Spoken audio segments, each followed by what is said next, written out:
Georgia.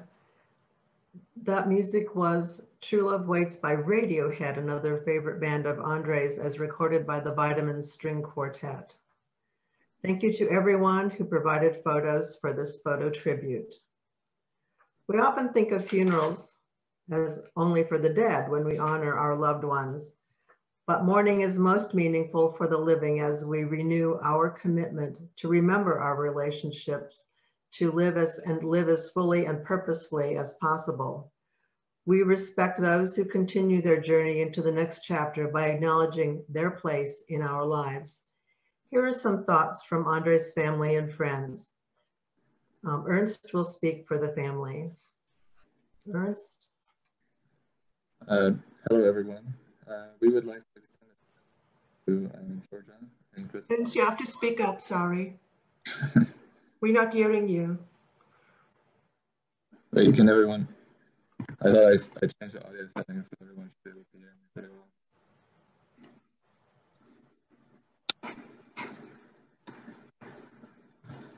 Can everyone hear me? Or whoever joins to respond, can anyone hear me? Okay, well, I'll just continue. Okay, so we would like to extend a special thanks to Georgia and Chris Powers for their hard work in putting the memorial service together, and thank everyone for attending. I believe Andries would be smiling if he were here with us watching us celebrate him. Saying goodbye to a loved one is never easy, but we are grateful to have your support and to have you here to share your memories of him.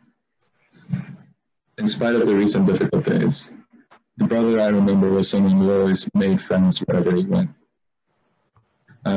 He was truly admired by those around him, and he was deeply loved by his family and closest friends. Growing up, he was a constant presence in my life. It's comforting to have someone who is always by your side. But even now, I feel his presence. I feel his presence in the memories I share. Every moment that reminds me of him.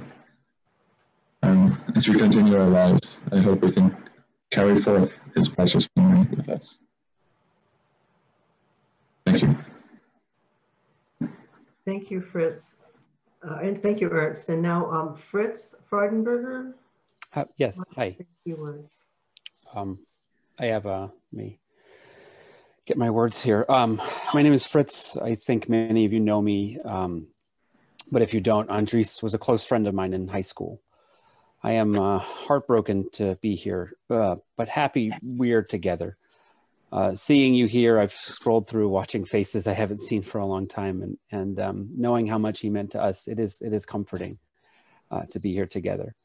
Most of the time I spent with Andries was downtime, walking home from school, sitting in coffee shops, break between classes, pestering Dawie when we were home, occasional party or camping trip. We played games, took late night drives, and listened to a lot of music that he introduced me to, and I didn't really understand, but I liked it. For a short time, we had a band. I think Isaac and Josh are here as well. You didn't miss anything if you didn't hear us, but we had fun. None of this seemed important at the time, but looking back, it really meant a lot to me. Hendersonville was a small town, and our lives were centered around the friendships that we nurtured. It was a long time until I made friends I cared about as deeply as our tight group. And like I said, I see many of you here, and it's good. I struggled to think of exact memories of Andries or times we shared. Instead, what I remember is him and what made him unique. The way he used his eyes, and mostly his eyebrows, to speak or to punctuate his thoughts, or his mischievous smile and laugh and stupid inside jokes we used to have. He had a wonderful sense of humor. There was also a lot of eye rolling and laughing at the fake parts of the world, which he saw right through, and he wasn't afraid to point them out. However, the first thing that comes to mind when I think of Andries is his brilliance. My life has been filled with intelligent people. In high school, college, grad school, all these. I work in the sciences, and I've been surrounded by wonderful minds. However, every time I think of them, I think of Andries as the most brilliant person I've known, and he's the benchmark of who I think of when I compare them. I was always in awe of how he saw the world and how broad his understanding of science, mathematics, and philosophy was. He always seemed to just get it. I never understood how, and I still don't. When we were in high school, a teacher once said that Andries had the mind of a scientist, but the soul of a poet. As a teenager, we all rolled our eyes and laughed. It was pretty corny. But years later, I think he had it right. I think Andries was a very smart and deep person. There was a compassion to him and a depth to him that put others at ease. He was thoughtful and empathetic. He was never quick to judge or criticize, and always kind.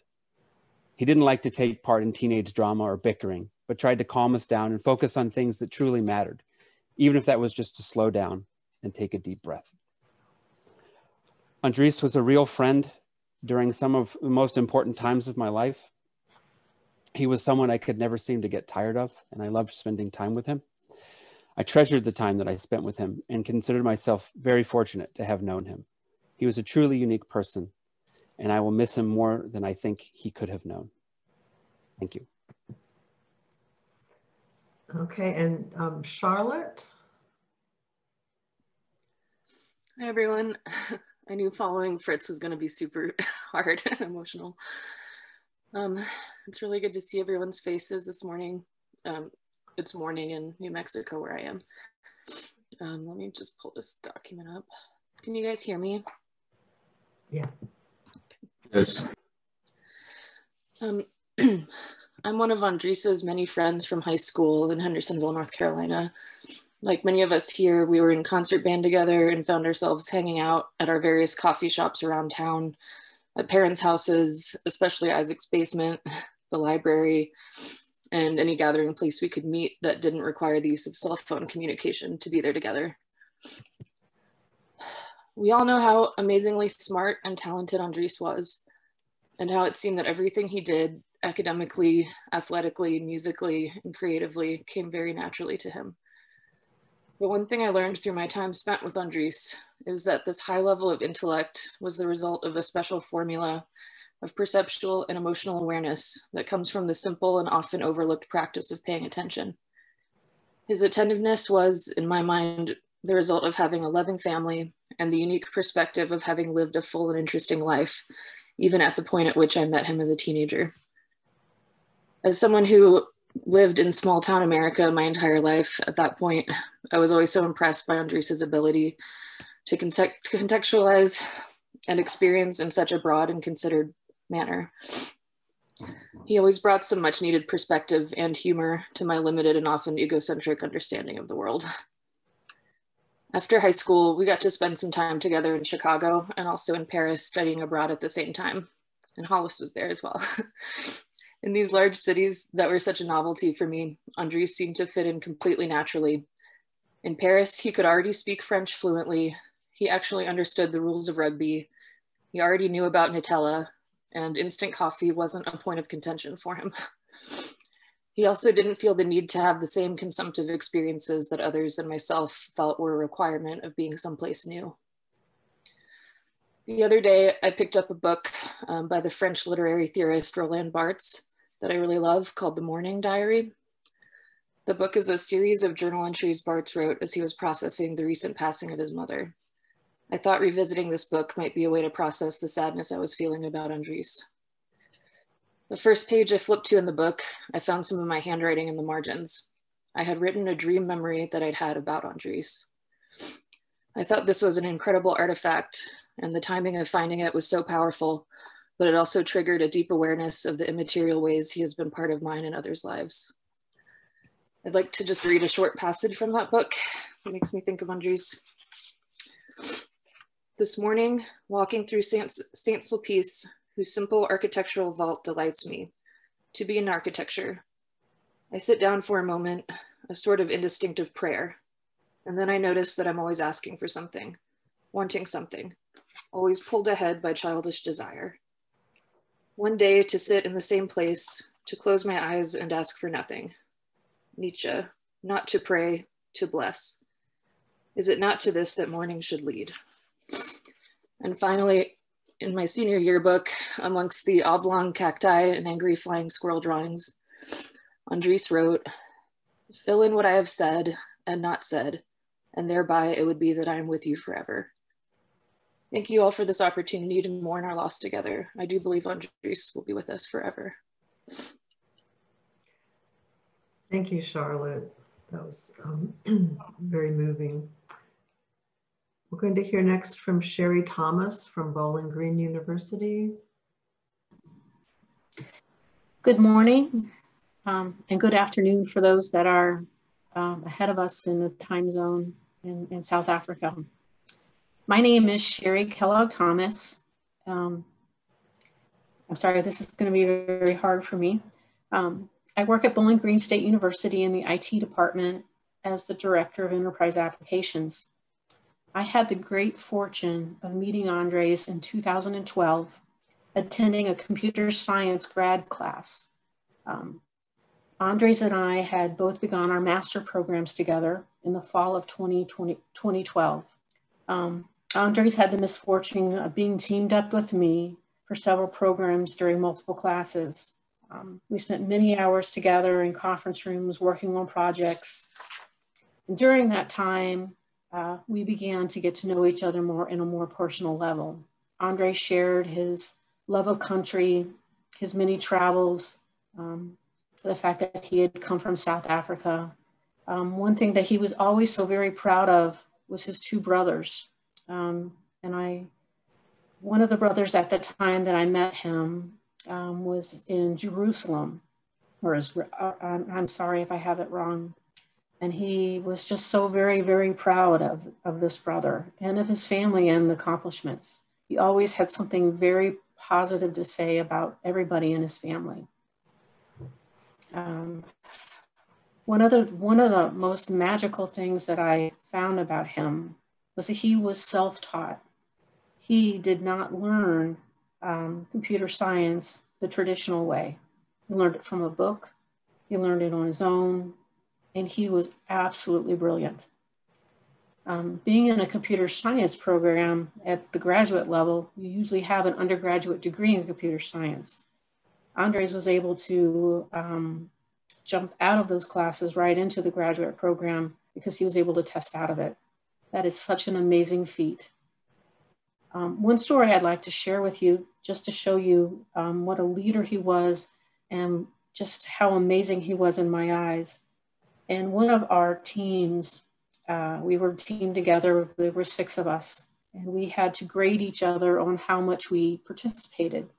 We had one of our participants in our team that just did not carry their weight.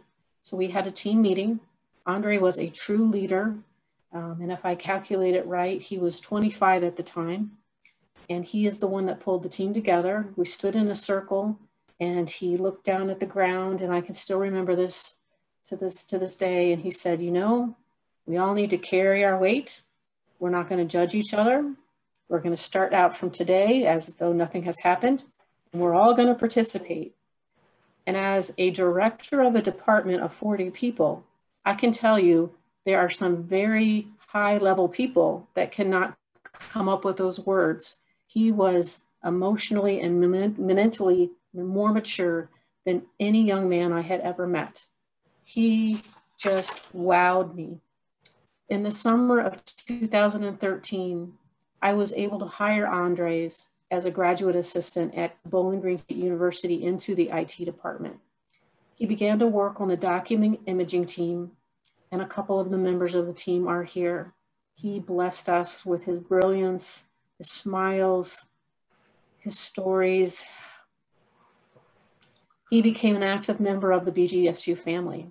He advanced very quickly because he was just amazingly brilliant.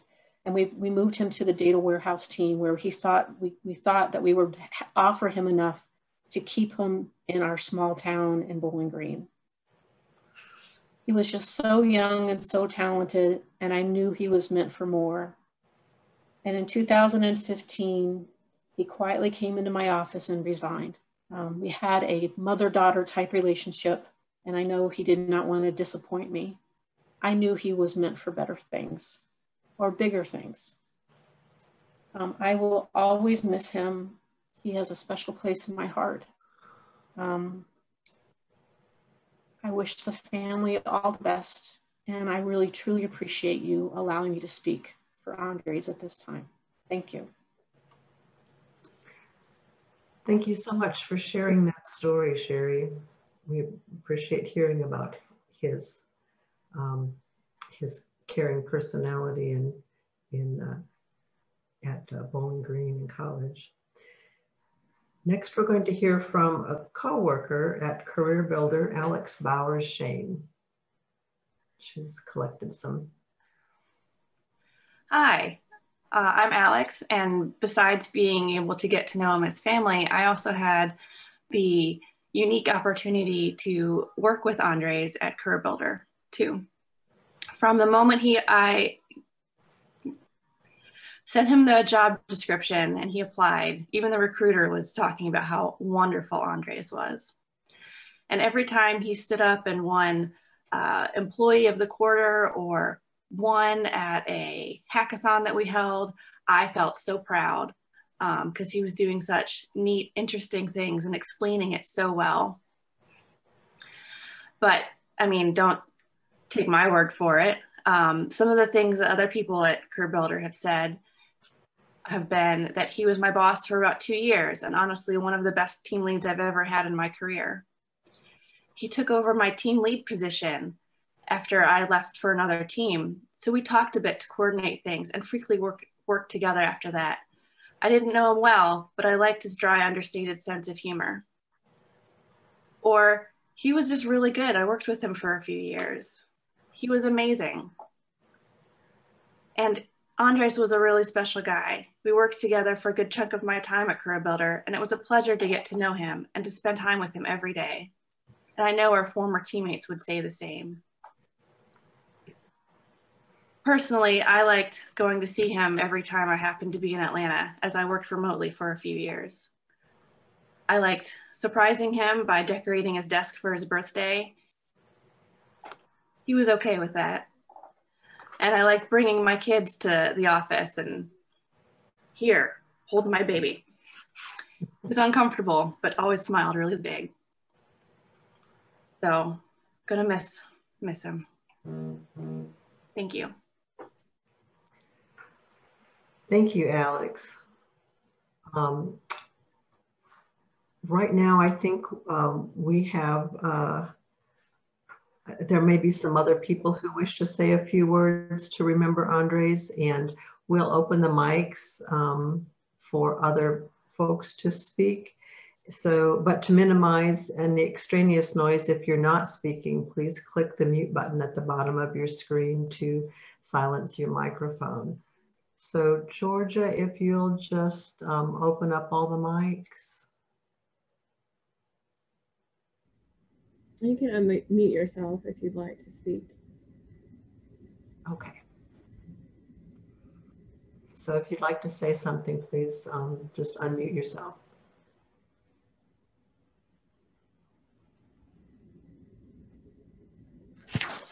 I'll say a little bit.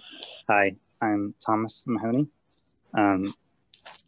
Some of the words that Alex just shared were my response in the former Career Builder employees Slack channel when I heard the news. And I didn't have anything prepared, so this will be brief. But I worked with Andries for a few years at Career Builder. That's how I met him. I was first his team lead when he was an engineer, and then later on we were both promoted, and I was a manager while he was a team lead. And of course, in both capacities, he was amazing and brilliant. There's not a lot that I can say there that hasn't already been said, but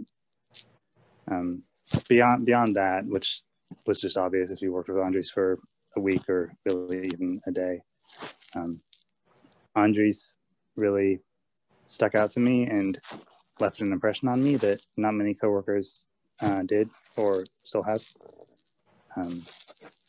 Again, he was just a very special guy, and I really liked what I think Fritz said earlier, that he had the mind of a scientist and soul of a poet.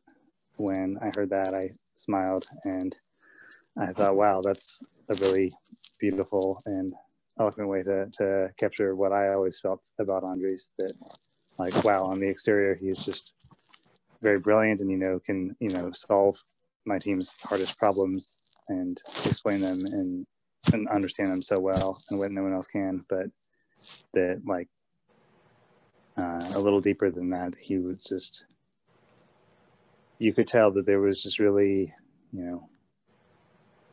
an emotionally deep and strong heart that went with it. And Andries tended to be quiet, and at least at work, and so it wasn't always obvious to anyone who just passed him in the hallway. But if you worked with him for some time, like I did, and got to spend some time around with him, see him open up a little bit, then it was really apparent. And it was really a pleasure to get to know him. I will remember him always. And to the family, I'm very sorry for your loss, and I send my best wishes. Thank you for letting me speak.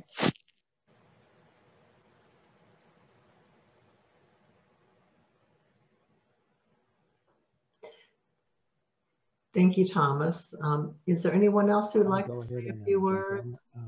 I worked with and for Andries about Mr. Watson, could you turn up your microphone? And he was very protective of the team, and everyone talks about how intelligent he was. That is clearly evident to everyone, but one thing that really impressed me was his sense of doing the right thing because it's the right thing to do. And he wouldn't just go with what's popular, even though it's wrong. And another thing that I really appreciated is he had little patience and a resistance for office politics. And so to summarize, I just found him to be a very genuine person. It was so refreshing to work for him, work with him, and just to be a friend and enjoy his company. And again, my sorrow and sympathies to the family. He is greatly missed.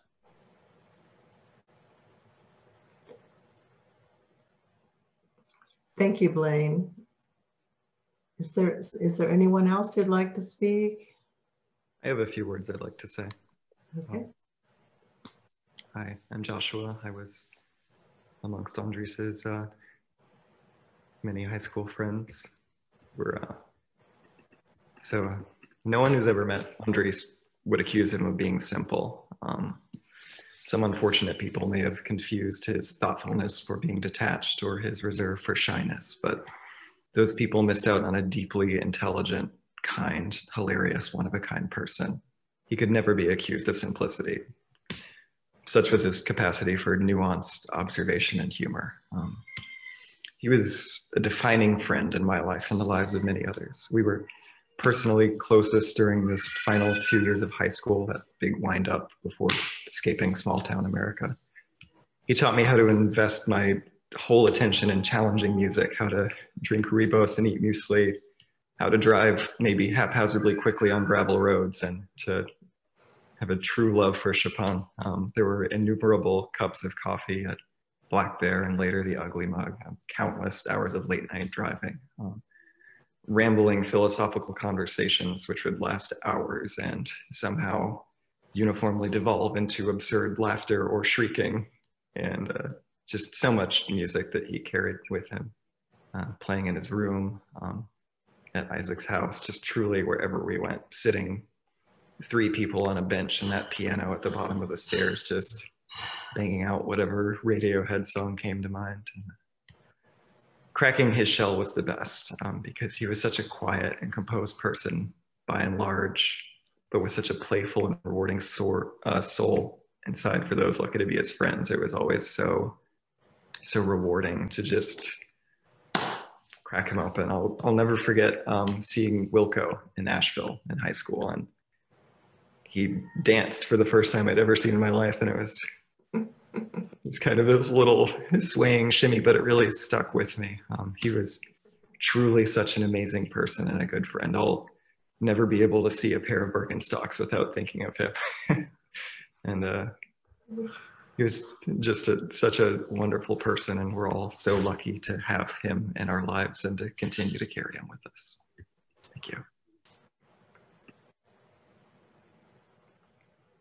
Thank you, Joshua.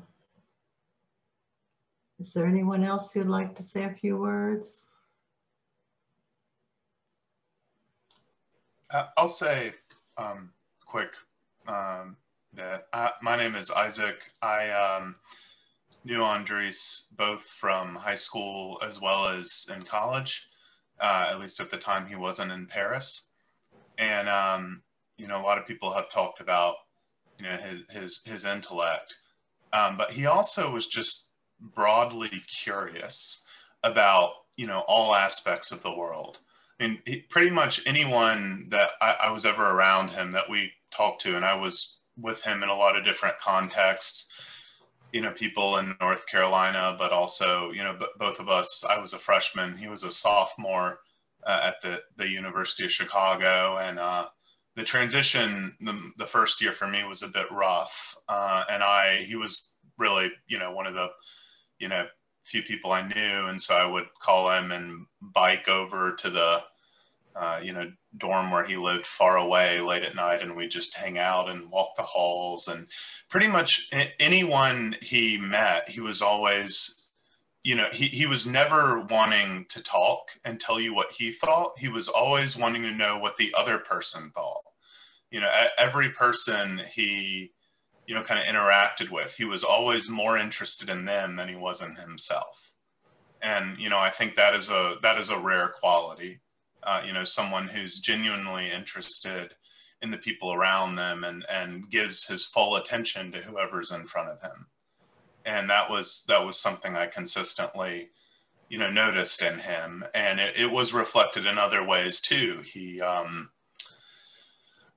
know, at you know, University of Chicago, he was, I think at the same time taking, you know, honors physics and honors math classes. And the kind of people who do that at University of Chicago tend to be very smart, but very kind of only math science people who cannot engage in, you know, a lot of other areas of human life. And he was not like that at all. And I remember one during a summer, I walked into the apartment he was living in, and he was reading, you know, a philosophy book that I had been studying, and he was just reading it for fun.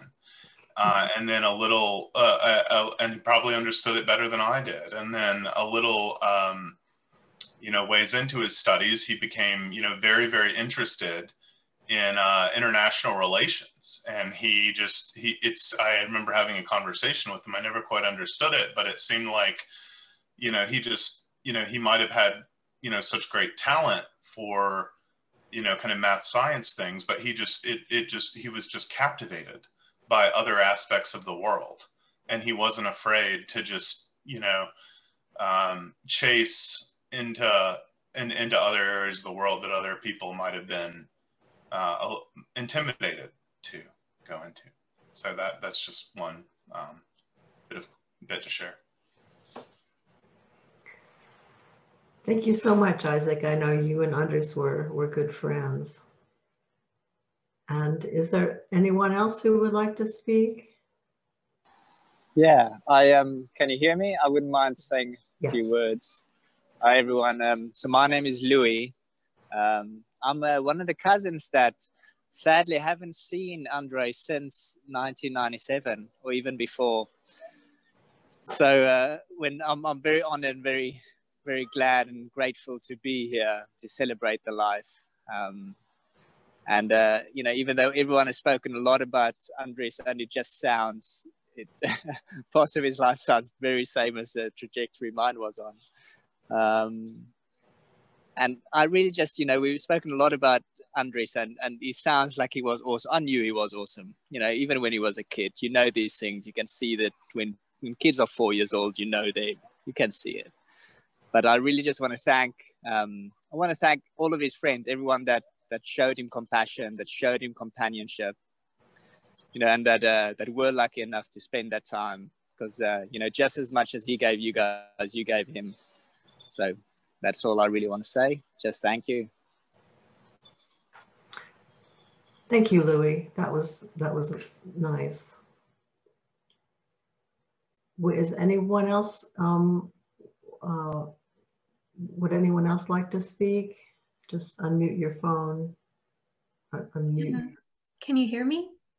Yes, Irene. Yes. Hi, my name is Irene Palmer, and I'm one of the high school crew. And I just wanted to say that we all got into such beautiful, ridiculous shenanigans together when we were all kind of like finishing growing and like getting through high school. And I just remember how gentle he was in getting us to examine our own ridiculous assumptions, our own ridiculous high school assumptions about the world. And he was always doing it by mostly making us laugh. We would get really going. Every now and then we would just laugh like crazy people.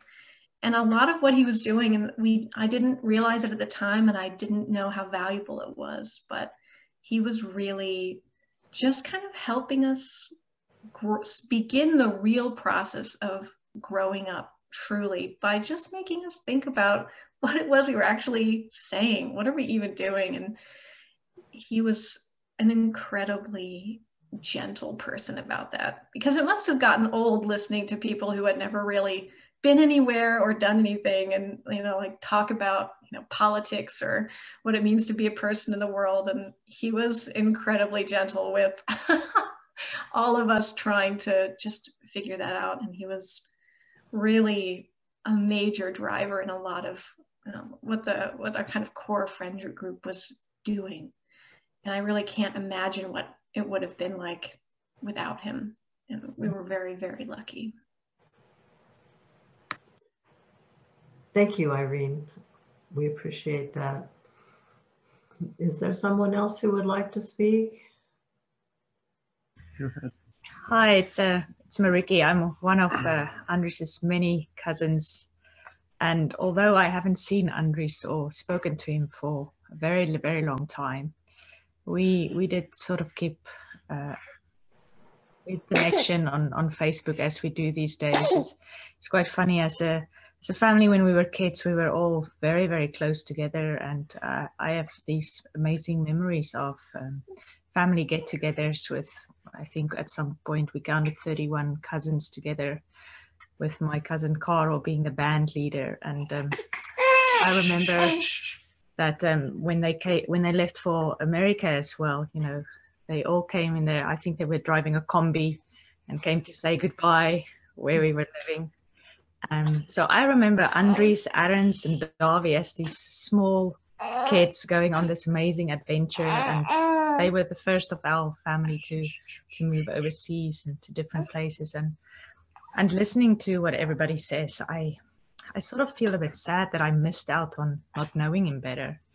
He sounds like a incredible soul and human being, and it's probably one of the funny, weird side effects of this pandemic, that we do get together, because I'm not sure many of us would have been able to come to a funeral or a celebration of life, in person. So I'm really grateful to be able to be blessed by the testimony of everybody today. And I want to make sure that I stay in contact with my family more, and that we all realize how special everyone is. So to his brothers and parents, I hope you remember all the fond memories and all the laughters and all the funny things he did, and that as a family and friends we will always remember Andries. Thank you, Mariki.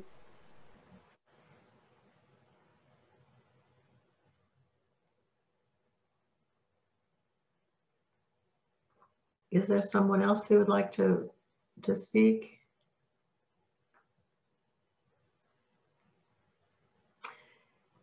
If not, we're going to have a closing prayer.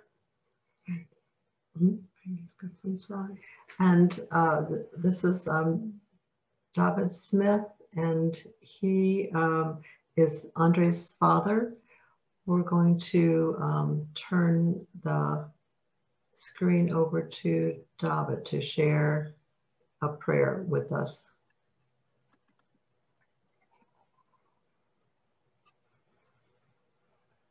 I would just comment on what everyone said. We had snippets out of the book of Andries. We write our lives in our books and we share them. We share them with each other and through relationships. And therefore our lives are cross-referenced in these relationships and memories. And I just want to share an epilogue to our lives, which is found in the last book, Revelations 21, verse 4. He will wipe away every tear from their eyes. And we could also put in our eyes there. Death will no longer exist. Grief, crying, and pain will now exist no longer, because the previous things have passed. So, as a final prayer, Lord, we thought of Andries today with love, and will cherish him in our silent moments. We spoke his name and shared memories with those he knew.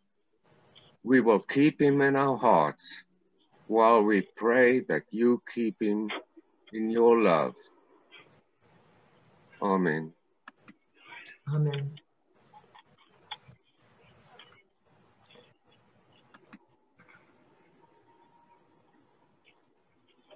And that concludes our celebration of Andries' life, a tribute to Andries Hendrik Smith. And we appreciate all of you who came on our Zoom virtual service this morning. And if anyone would like to stay on and talk to other members who have been here, I think we have enough time to do some of that. But at this time, we'll conclude our service.